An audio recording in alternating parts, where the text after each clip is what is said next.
Ego here, and today I wanted to talk about my experience with being going from Southern Baptist to atheist to onward. I currently right now, I would call myself more of a Gnostic or like a mystic, not a agnostic, but Gnostic. I just through like my psychedelic experiences and through like intense like analysis of like those set experiences and other experiences that aren't psychedelic but more psychic and spiritual in a way, or just downright it's just weird. It's just things that I just genuinely cannot explain. Even with the current knowledge of psychology that I have now, I can just like I can only come up with like a solid guess, if that. Um, let me see here. Yeah, let's break that down. So, um, yeah, I don't really uh,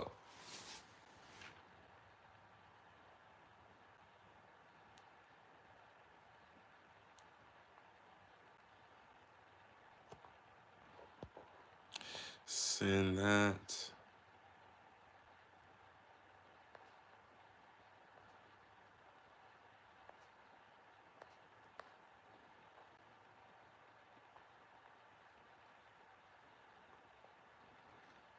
Oh, I know when let's do it like this. Uh, let's start with like events in chronological order, and yeah, because what I really want to do is I just want to explain my experience as like as an atheist, explain my experience, how that differs from my experience with being a Christian, and my experience with like turning from atheist to into like a mystic in some sort of a way. Um, So I remember I was like 17 at the time, like senior, sophomore year of high school. And yo, I was just like I already knew about evolution. I already knew about Darwin's whole thing. I already knew I kind of like suspected that like yeah, Adam and Eve are just allegories. You know, at the time I didn't know what allegory was. But I'm like, Adam and Eve are just allegories for like something else. Like they're the story itself is like is telling something different, right? Like I was around at the age of 15 when I stopped really like believing in like every story in the Bible as a literal truth or a fact. When I remember when I went in front of my church and everyone had to like, for Sunday school, everyone had to like come up in front of the church and like uh say something that they learned today. You know what I'm saying? Like read a scripture or like explain a scripture or like give some type of moral truth or something, right? Whatever. And in the midst of this, like one of the lessons was about like how homosexuality is like ultimately wrong. And like I do mean like they were like bashing gays to like an extreme extent. And I was to the point where I'm like, this feels targeted almost, very targeted.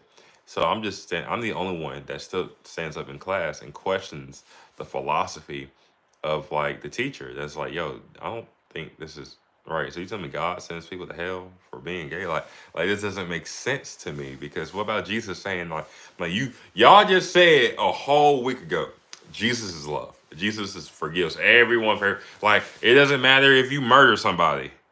Jesus got your back, except when you're gay. I'm like, I don't understand. So I'm questioning shit, you know what I'm saying? And like, I get in front of the church, and I'm like, I just basically say like, well, what I learned, well, what I learned today, well, since everyone hating gays, and like, because every one of the kids' speeches had to be something about how being gay is wrong, and like, um, the divine plan, uh, the union between the man and the woman, and how it should always stay that way. It's very like a very heterosexual ass lesson that these kids are just spewing out pretty much the same things in a different way, and I'm just like, I'm one first to the last kids there, uh, like the second and maybe third to the last kid that had to say something, and it gets to me, and I'm just like, God loves everyone. He loves gays. He loves straight people. He loves, and there's no one that's outside of God's grace and blessing. So I'm saying this, the whole church goes silent. Like everyone, like yeah, yeah, yeah, and then all the claps and praise goes from yeah to like,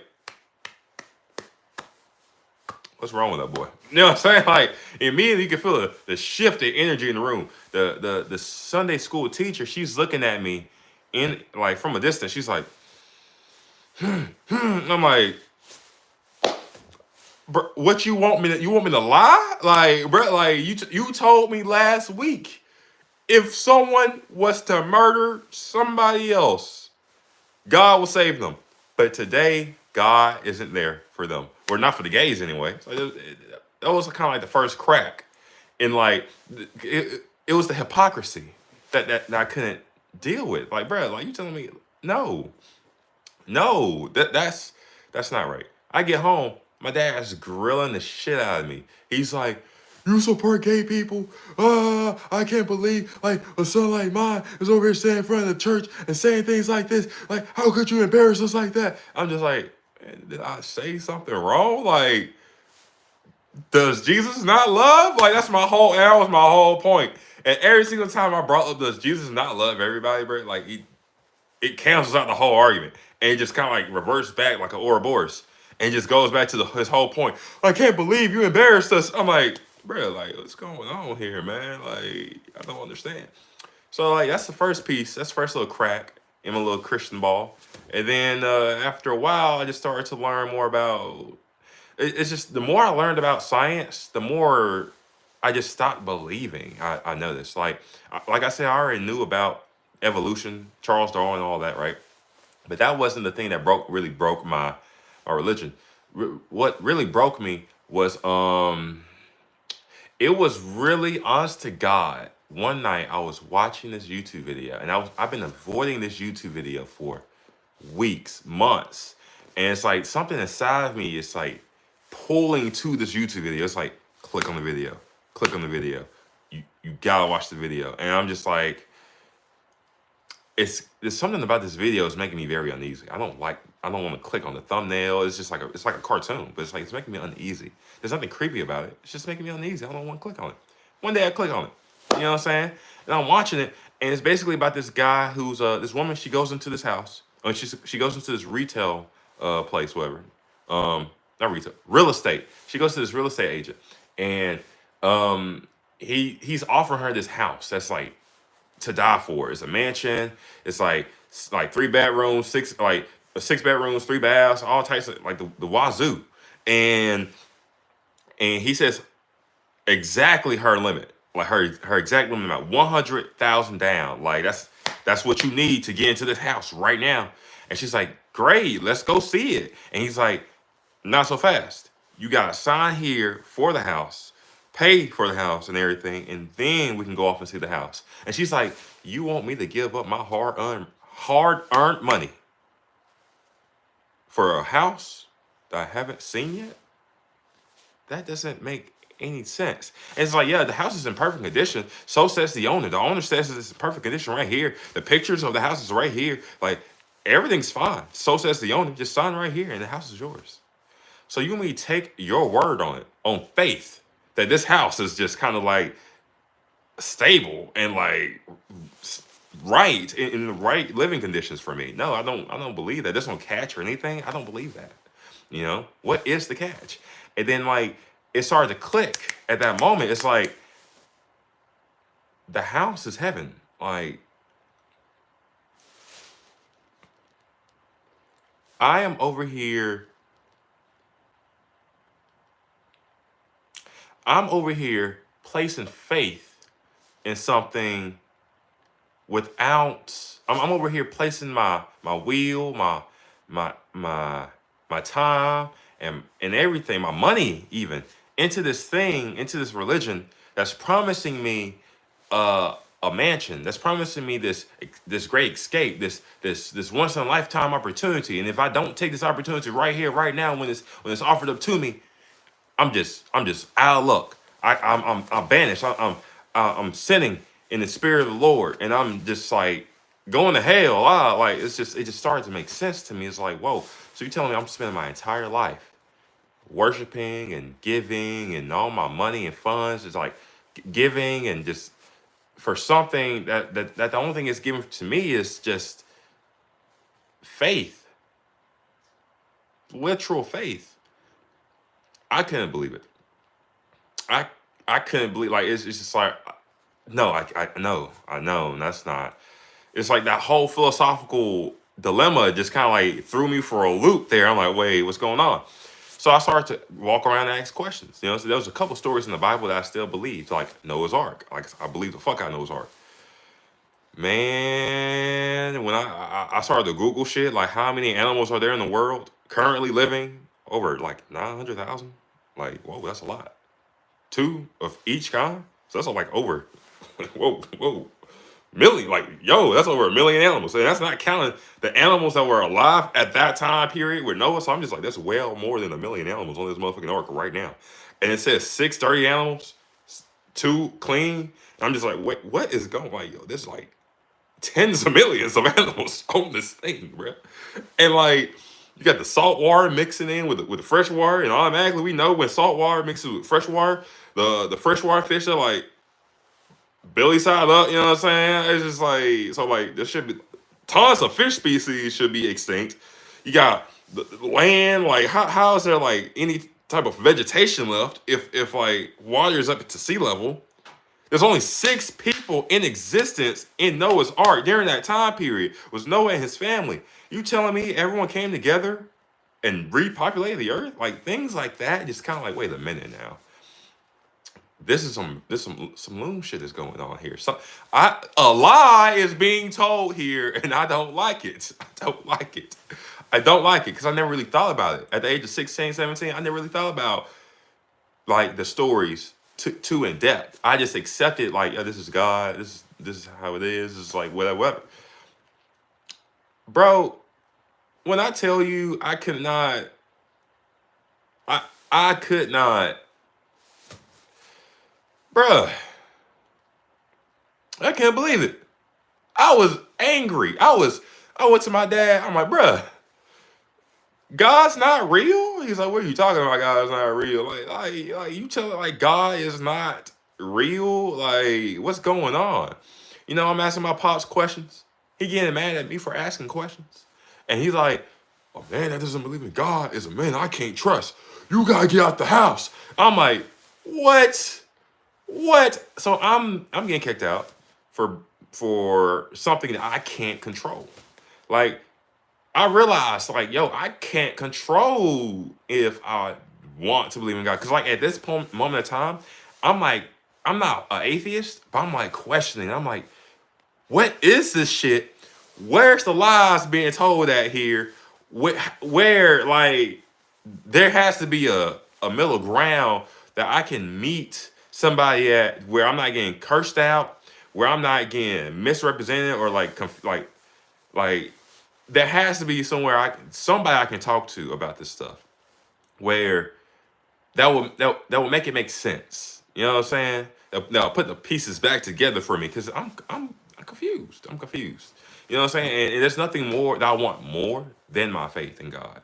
At the time, I'm like, like please explain this to me because these niggas over here saying God's not real, or these other niggas over here saying there's no actual proof for God. And these niggas over here saying, yeah, there's plenty of proof for God. Just look around you. But they're not showing any real evidence other than the shit that's in your face. So I'm just like, okay, existence. What else? I mean, what else? You're bringing in like that's the only proof that anything is is capable of being anything. It's literally existence and being itself. But besides that, they throw up facts. They throw up things like the on the third day Christ rose. And that's one of their favorite things, the resurrection, as if it's a literal historical moment that can be proven with facts. Thing I just couldn't align with a lot of what these Christians were saying at this point in time, because like science, my knowledge of science is raising. My skeptical thinking is like increasing. I'm just like, I'm more skeptical about everything. I'm questioning everything. 17-year-old me is like, no stone is being left unturned here, because you telling me my entire life is a lie. You telling me I prayed to the wind, nigga. I'm outside. I'm praying to the wind, and I'm thinking the wind, nature itself is responding back to me. Like I'm thinking God itself is responding back to me through nature, like He does in the Bible. So I'm just like, these are signs. These are signs. And in actuality, I'm just crazy or just stupid or both. Either or. Bro, I'm upset and I can't handle it. So I I'm like I'm going through philosopher to philosopher. I'm going from person to person. I'm asking all types of questions, the same questions, repeat, rinse and repeat, rinse and repeat. I'm getting different answers. I'm getting answers that are like very similar to each other when it comes to like asking Christians. Then when I'm asking atheists, I get these very nihilistic ass, like kind of depressing ass answers that I don't want to hear. Like it's just like existential ass shit that I can't come to grips with completely. Um, and then at I think it's when I get into college, uh, I meet I'm listening to Alan Watts, and Alan Watts is talking about LSD and whatnot. He's really one of the main pushers that got me behind LSD. I also had this biology teacher, this human A&P teacher, and he teach biology and human A&P, whatever. And he would talk about like the different aspects of like the psychedelic experience, like how mushrooms and LSD are things are that has been used to like um bring forth different ideas and perspectives and make people more creative and whatnot. And even people even use it for religious reasons. And he's explain all this stuff to me. And I'm just like, I'm more interested in it because like someone that I know face to face who has a solid career, life standing, has not only done this, but like is normal and like it's even saying that, yeah, these are okay. You know, it's way better than what you'll probably get from weed or alcohol, definitely. So you know, I'm taking like this is some type of what's the word? It's just it makes me feel more comfortable with the idea of like, oh, let me find out more about these psychedelics. You know what I'm saying? And I started to do a lot of research on them at the time to the point where I decided to like, yeah, fuck it, I'm already doing all this research on psychedelics. Let me make my group speech about psychedelics. Like I was in a group speaking class, like a public speaking class, and I had to give a speech about whatever topic I wanted to. I gave it on psychedelics. And everyone in the class was interested. They were like, hey, yo, what's this? What's this? You know what I'm saying? Like, what do they do here? I'm like, I don't know. I never done them. All I know is this is what the facts say. You know what I'm saying? We've been doing psychedelics for thousands of years. But for some reason in our culture, we don't have, like, it's not really that expressed. Except when you get to the 60s and 70s for some odd reason. I don't know what's going on here. And then there's this one kid in the back of the class. He's like, he scopes me out and he pulls me to the side after class. He's like, hey, kid, hey, man, hey, you want some acid? I'm like, yes, yes. And I said yes because, like, bro, not because I wanted to get high, not because I just like, oh, let's trip out, bro. Oh. No, just I really genuinely wanted that experience that was promised to me by my religion, but it was never delivered. That experience of oneness, that experience of God, that experience of like just being in the presence, all that stuff, man, that the hippies be talking about, like everything is love and whatnot, all that stuff. I wanted to feel that experience. I wanted to be in that. I wanted to just know that. And man, I took that tab of acid like a week, maybe a month later, and things have never been the same. And not to say like in a negative way, but like that first trip, it was like a mind opening thing. It was like I was seeing my thoughts 1,000 miles per minute. You know what I'm saying? It was like I was coming out of my shell for the very first time. Like there was like this. I even feel like I saw like a mini vision, and it was like this door with like these thick ass chains upon it, and I'm just looking at this door, and I feel like I'm this gray entity. I feel gray, like I feel like the color gray. I don't know how else to explain that. I feel neutral. I feel dull. I feel stagnant in a way, and I'm just like I'm trying to figure out how to get through this door, and I'm just like, what? Come on, man.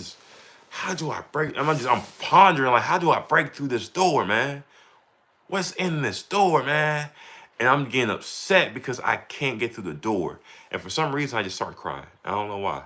I just start crying. I'm having thoughts like Terrence McKenna's idea of the whole Stone 8 theory. Like this is my first time having this idea, and I never even knew who Terrence McKenna was um, at the time. I only listened to Alan Watts when it came to philosophers on YouTube, like literally only Alan Watts. So like I'm over here thinking about like this is the reason why humans were able to evolve and gain a sense of culture and grouping so fast, because somewhere down the line, some ape, somebody found these psychoactive plants. It caused a different alternative experience and perspective for these things, for these past hominids, and it caused them to be more compassionate, be more feminine, be more, I guess, giving them more of the ability to generate and produce culture. It's like less of a hierarchical, patriarchal like system of things, more of a coming together, building and forming things as a group, as a collective, and ultimately coming up with just like I said, new forms of new ways of culture. And this is just an idea of that I was having. I was like, this has to be true. Like it just has to be true. Um, and as I'm like, hold up, perfect. And as I'm like, I'm coming out of this experience of like my first LSD experience, and never, not the same, but like I'm not technically a mystic yet. I'm still at this time period. I'm like still I'm like agnostic. I'm not a Christian. I'm more of a agnostic atheist. You know what I'm saying? I have no proof that God exists, but I don't believe in, and I also don't believe in any God. So uh, I'm more of like an agnostic atheist. And it's like I'm just, even after doing the psychedelics for a couple of times, I had like at least 12, maybe 13 psychedelic experiences, like LSD experiences, before I had my first breakthrough ever. But as I'm like at this time period, I'm like kind of nihilistic, very skeptical on everything. Um, not sure what to trust, who to trust, and whatnot. And it gets to the point where I'm just thinking to myself, like, hey, God isn't real. There's no existence. There's no existence outside of space and time that I know of. Um, I am my own God. I am I am me. Like I am the holder of my fate, the final arbiter of my destination. You know what I'm saying? Wherever I say happens to my being goes. You know what I'm saying? I am God in that right. I am my own God in that right, in that sense of respect. I just gotta own it and do it and live by that. You know what I'm saying? Take full responsibility for my being and who I am. And that's the point I was at. And then, after having my first few breakthrough experiences, I had tons and tons, like most of my breakthrough experiences have been on LSD. Like almost like like I've heard thousands of people like say, I can't break through on LSD. I can't break through. Yeah, like there's nothing happening there. It's just colors and like crazy weird thoughts. I don't ever see entities. I don't go anywhere. Blah blah blah. Quite the opposite, my friend. I never went anywhere to my knowledge. But I have been in contact with entities. I've been spoken to by entities. I've seen them in person, in the flesh. Like it's so vivid to the point where it's like it's no difference between my own skin and the entity that's in the room with me. That's how real it is. It's almost as if like, you know how people say how real the tour trips are, where you can actually feel the sensations. Like I'm feeling everything. You know, so I don't really understand like I don't know how to do the tour to understand, I guess. But like it's just a strong sense of like, oh, this thing is here, this thing is real, this thing is wow. It's just as real can get. And so I've had plenty of those experiences before on LSD. Um and it wasn't until a couple breakthrough experiences, not my first one, but more like my fifth to sixth one maybe. Like I have the experience of the goddess Kalima.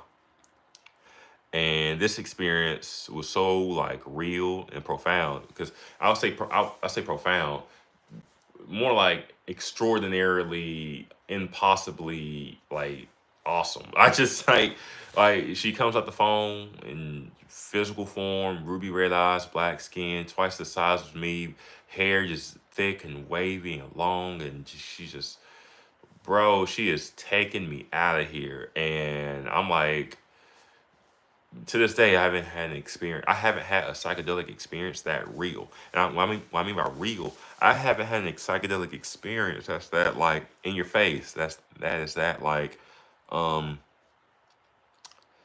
like I said, she is as real as the skin on my body, as the books on the bookshelf, as an ant on the ant hill. She is as real as reality itself. And it just seems very, it's crazy. It's crazy to like have an experience like this, like that, and to just say to say that's not real, to question it and just be like, yeah, this goddess didn't just come out the phone and just have her way with me and just, just go back into the phone on my command and kind of just waiting for me to tell her to come back out. And there's no way that this goddess is able to, you know, break my reality and like ultimately change my perspective on what is life and death, and uh ultimately like show me things that's impossible, telling me things that's like that seems impossible to prove, but they just seem philosophically they seem correct. Like she's saying things like, I am Maya.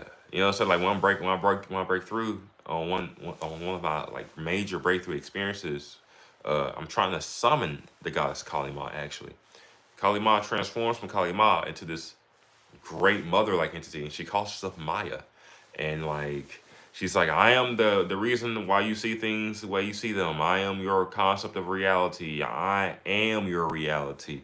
Blah blah blah blah blah blah blah. And I'm just like, wow, whoa, okay, cool.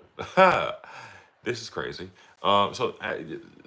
Having experiences like that is just kind of like, and saying that they're not real. It's like you can't say that they're not real. They're real as real, and like what they imply, what these entities are saying, they don't really, for me anyway. I don't know about others, but for me, they have never flown in the face. It's never flown in the face of reality or what is true. It's always aligning with or showing things are true. You know what I'm saying? Show me the truth, and I see that these things are true through time. Hell, even predicting the future. Like I've had entities literally come to me, tell me that this is going to happen to you. This is going to happen to you. and this is what you're going to get from that. And I'm just like, hold up, what are you talking about? The what? And as time progresses on, 2 months later, a month later, 6 months later, a week later, like it, it comes true. What these entities tell me verbatim comes true. They tell me about my relationship ending. They tell me about the birth of my child, specifically a son. Specifically a son. The mother tells me, I'm going to give you a child, a son, in fact, to teach you responsibility. And I'm just like, I don't want one. I don't want one. And I can see in her being, in like as she's out there, like the mother is projected out here in my reality, and I can see in her being space and time. Like she is space and time. And she is like, I see myself, and she's like all rearranging things and altering things, like not her, but the spirit, the father, goes into her and is rearranging things and shit, like shifting, like her force, her like the form that she is switching her form around, and now reality, it looks like a completely different thing, and it says like, yeah, I'm constantly like they're saying things to me like, yeah, we're constantly, or we're constantly changing reality, and you never know it. Like time has no fixed limit. Time is not linear. It just appears linear to you because you're the one that's in it. But time in actuality is like it's like fourth dimensional. Fourth dimensional. Time in actuality is like uh how they showed it to me. Time is like a picture that moves, but it doesn't. It stays still. It's a still moving picture. Like that's the best way I can explain time to you. It's something that doesn't change. It stays the same. Like you can rearrange it like a puzzle piece. You put all the puzzle pieces here, there, that way, whatever. But then like you'll still have pretty much the same thing, just in a different format. It's just like, let's rearrange here, and there. Like, let's have Hitler die at birth and shit, and let's have like this guy tell out most of these esoteric secrets, and let's have this person go out and like fight in and let's like it's just like it's showing me all these things, and like as I'm seeing the spirit, the father, interact with the mother and change my reality, it's changing other people's reality as well, and it's altering time constantly. Constantly. 1 minute times this way, then it's that way, then it's this way, then it's that way. It's like a back and forward. Or like, let's do this level. No, let's do this one. No, let's do this one. Let's do this one. Let's go back to this one, but let's add this one to it. Let's go back to this one and let's add this one to it. Go back and forward, back and forward. You know what I'm saying? It's like it's a constant thing. It seemed like anyway. And I'm seeing all this stuff as an atheist, you know what I'm saying? And I'm just like, around by this current point of time, after seeing that's after I saw Kalimov the very first time.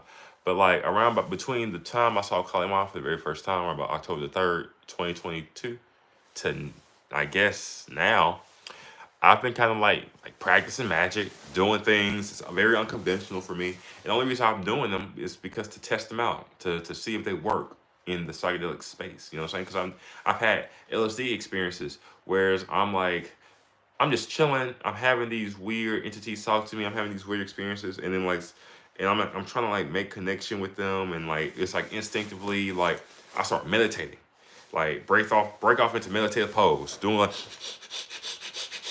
you know what I'm saying, fast breath repeatedly. I'm over here like I'm doing the nines, bro. Like everything goes white, and this purple geometrical butterfly just comes up in front of me, and I just understand.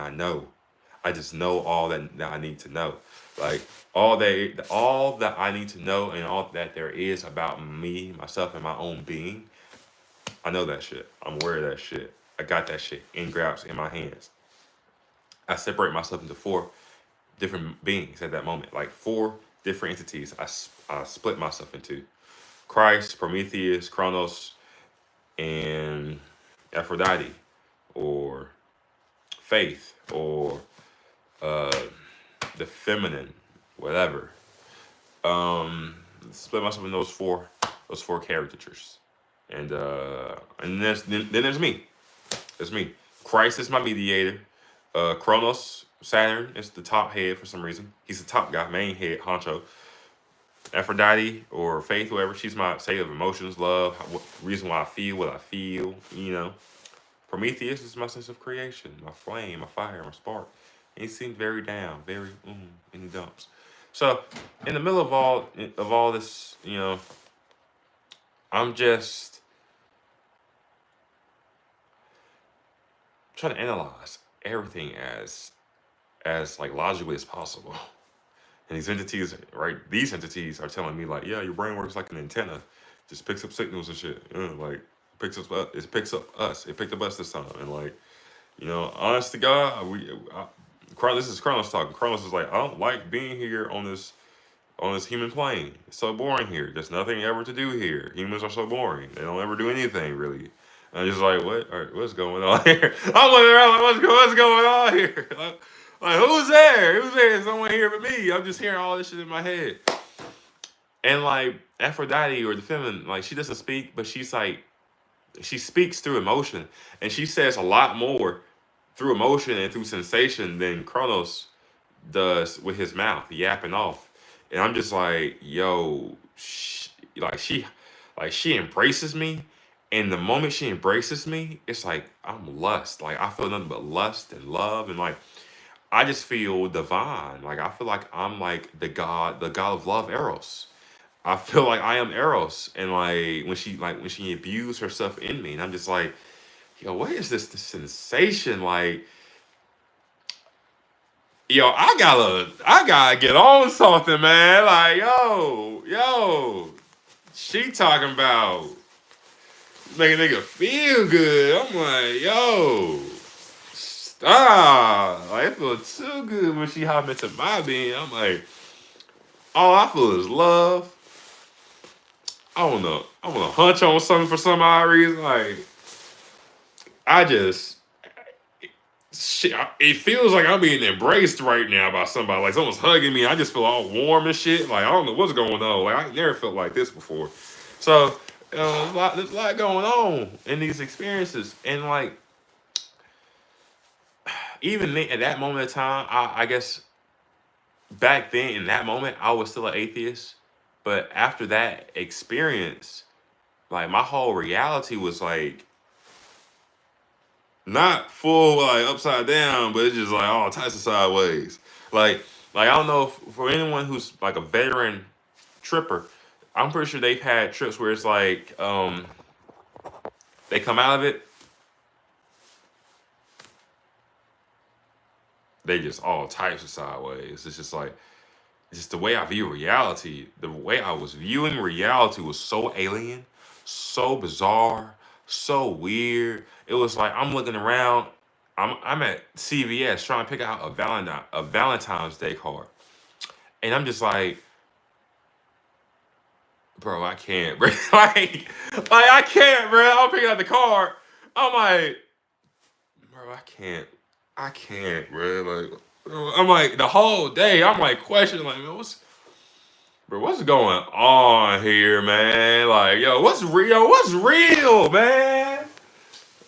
Everything is being questioned at this point. And this is around about the time I start to believe in the chakras, because in that experience I had an experience with the chakras, you know, like my heart chakra and whatnot, blah blah blah, and like my third and my crown and my throat, I had all that. And I was just like, man, chakras are real? Like what? That's crazy. Like whoa, that's crazy. And it's just like, man, I just can't like, and then like having inducing experiences without the psychedelics, strictly from like my own mental state, from focusing, from like paying attention to my presence and all types of things like that. I'm like, okay, I can't say I'm an atheist anymore, because I technically do believe in God now. But the God that I believe in is like no type of conventional God of my culture. It's more of the God of the hippie culture, the God of consciousness, the God of love, the God of presence, the God of preservation, the God of Vishnu or Christ or the spirit, the presence, you know what I'm saying? The Father, the masculine, the logos in a way. You know what I'm saying? Like, doesn't matter what you call it. There's so many things that's, there's just so many things that this thing is and is not. You know, it's like, it's crazy. It's literally crazy. It's a paradox. God in itself is a paradox. Everything is a paradox. The universe is a paradox. Like there should be no thing. There should be no thing. Nothing. There should be nothing there. No thing should be in existence at all. But there is. That sense, that presence, that void, that thing that is nothing automatically becomes something. It's almost as if the pressure of that thing being a void in itself implodes. It's almost as if it's almost as if nothing becomes something once it's actualized. And once that nothing is actualized, it becomes something almost like a paradox. Like it's self-impregnating itself with being. And, you know, and going along with quantum physics and how quantum physics explain how universes and reality comes into existence from nothing, like from how everything starts with a high negative, how they describe it as a high negative pressure. That is no different. That is no different from what philosophers and what I say that chaos is. And chaos is just like everything starts with chaos, and then from that chaos, that thing of nothingness, comes forth being, comes forth existence, comes forth light, comes forth all things. So that is my God. You know what I'm saying? It's kind of like a dualistic nature in a way. Yin and yang, if you want to split them in half, split those two modes of being and experience. But in actuality, it's just one. It's just one. It just helps to understand the whole thing, or understand what it is or what's going on when you split it off and section it off and dissect it like a scientist, when like someone that's skeptical of what's happening. You know, when you dissect it and split it off into two, you can go off and split the two into three, make that three into 300 if you fucking wanted to. And you can make 300 out that one aspect and you get 300 out the other aspect. You can do that. It's easy. I don't really know.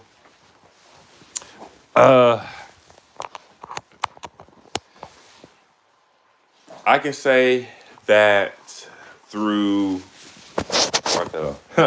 I can say that through my entire experience with like becoming an atheist and leaving Christianity and leaving atheism and becoming a mystic is I feel like it's a journey that like most people should take.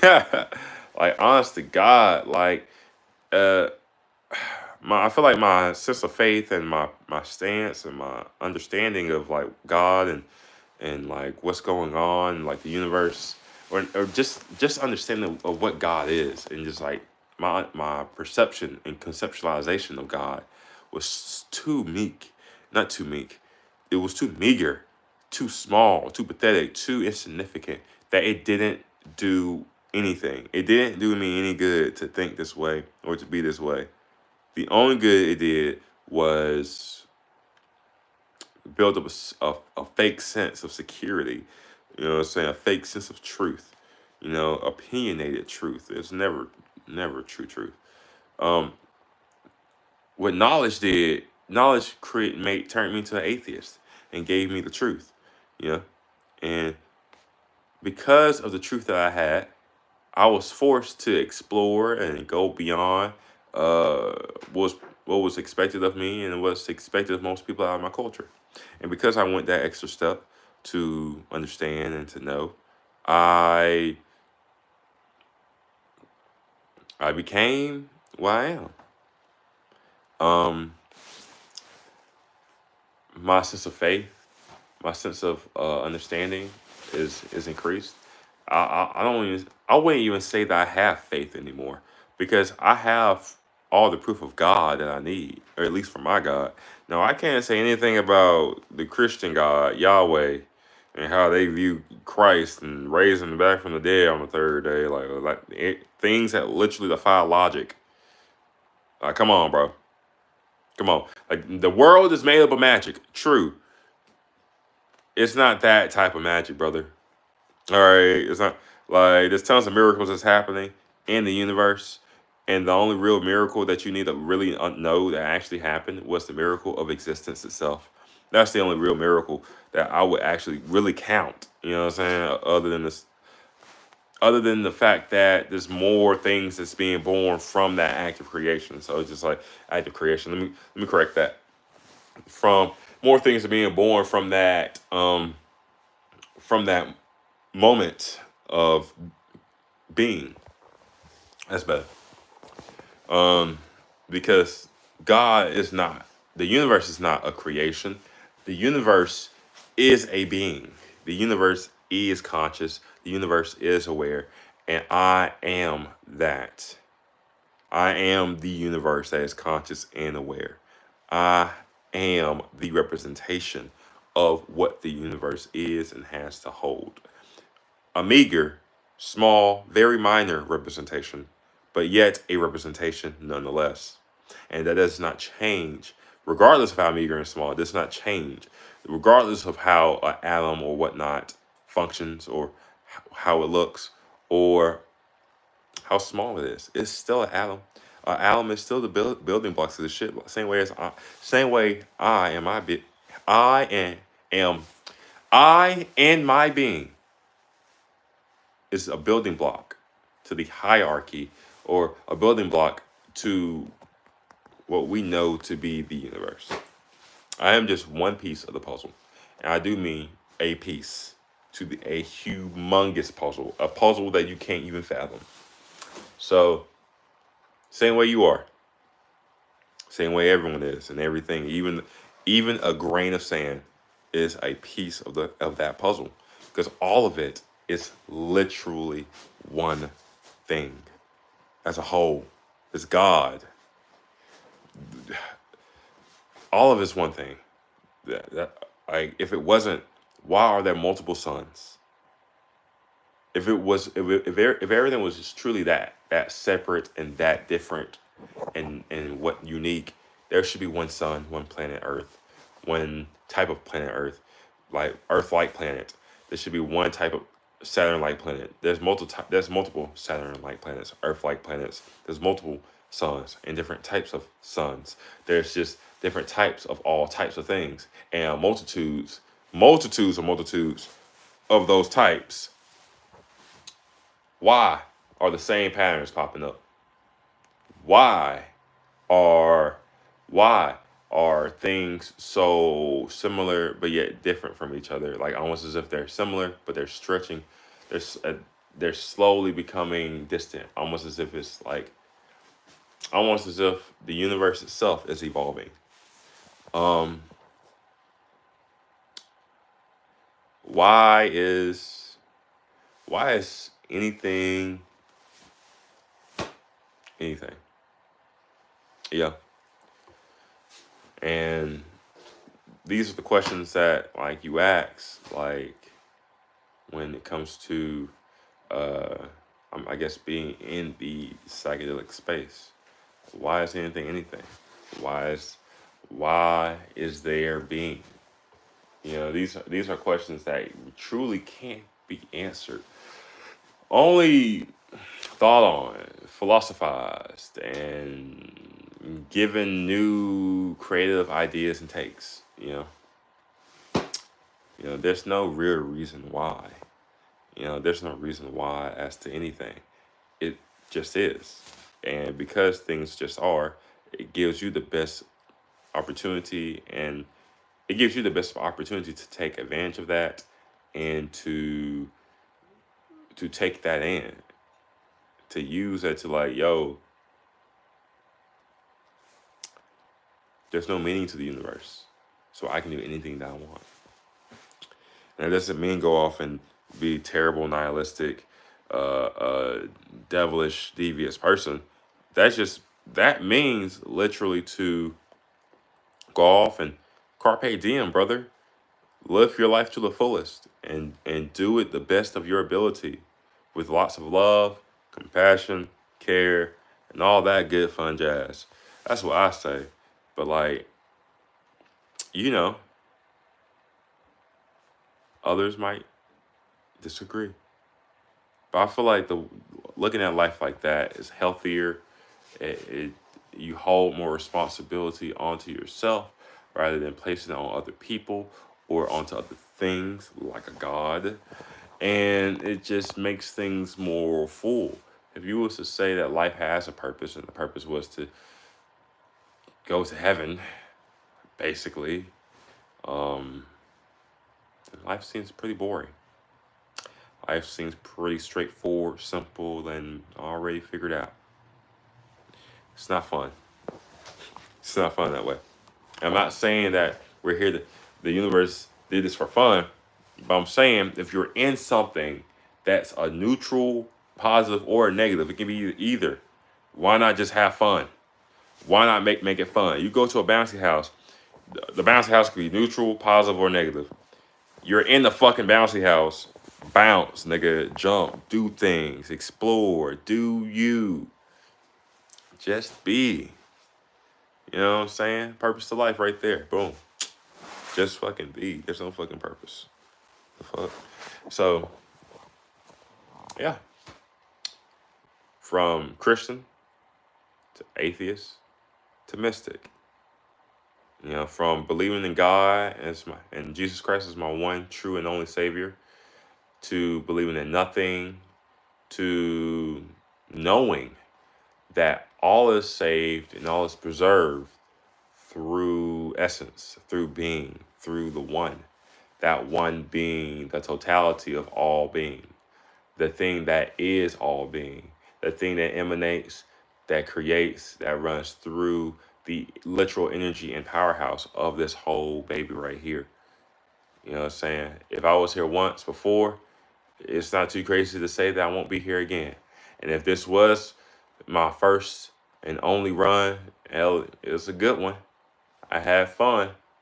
I wonder what is going to happen next, especially with the energy that made me. So, boom, like, whatever. Everything's chill, everything's kosher. Shouldn't worry about death or dying. There's nothing to worry about. Everything is what it is.